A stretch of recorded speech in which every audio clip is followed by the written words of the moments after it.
Hey everybody, this is Jim at SP500chart.com coming to you tonight from Los Angeles, California. It's sunny and very pleasant here, and I will be back in to my hometown late tomorrow night. So I need to let you know up front that I will not be getting in until late, and I'm going to be on a plane flying home from the West Coast. Likely there will not be a video tomorrow. I may be able to do some kind of little quick verbal update if anything major happens. But I just needed to let you know that. And I do not have a very good upload upstream connection here at this hotel, so we're going to keep this short and sweet. And really, if you looked at yesterday's video, you would see that nothing really has changed that much. We are still in between these two lines that we identified yesterday, this being a support line, this being a resistance line. Until one of these lines goes, then we're stuck in this little roughly 24-25 point range.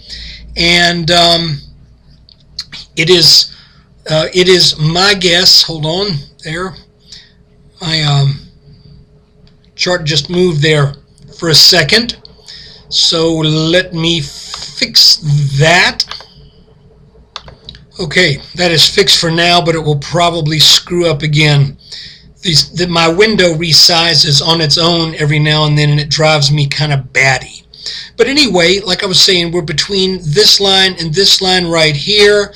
If we break beneath this bottom line, then I'm thinking the market will head back and will likely come back to test at least the low 1370s and possibly even the high 1360s. And part of that depends upon of course, if that line breaks, but also when it breaks, because you can see this line is moving up, and the height of this pattern is measured by this line here.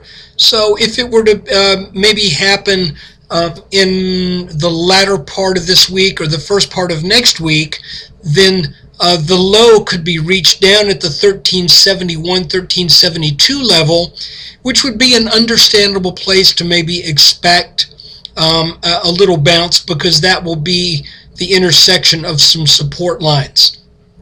But right now, really all we need to do is watch this little range between here and here.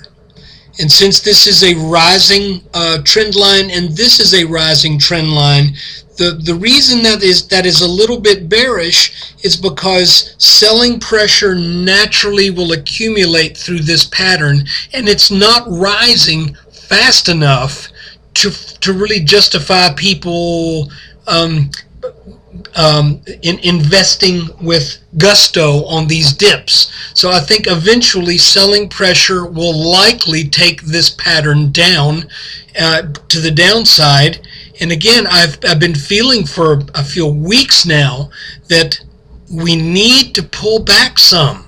Okay, this market needs to pull back.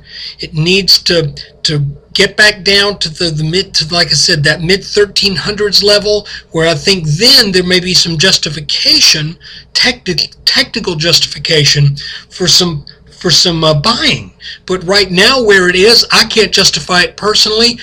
I may be dead wrong. Keep in mind, I'm just a guy who draws lines on charts. I'm not a financial pro, and no technique of analyzing the markets is guaranteed to work. I can say this: every single technique you could possibly guess, you could possibly follow, is at some point guaranteed to fail. So therefore, they can't be guaranteed to work. But I am keeping my eye on this right here. I'm still long with a small basket of stocks, but I got a lot of cash waiting for that pullback. So look, that's the video for today. Again, my apologies. There will not be a video tomorrow. I just don't see any way I can do that on the plane. And I leave about 2 o'clock West Coast time. That puts me in around 10 East Coast, and then I got to get back home from the airport. It's just going to be too late to do it.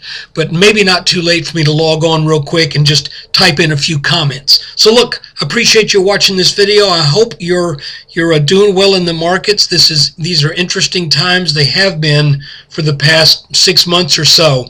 I'm looking for a correction. I will buy that dip, and I hope we get it. So look, take care, and thanks again for watching.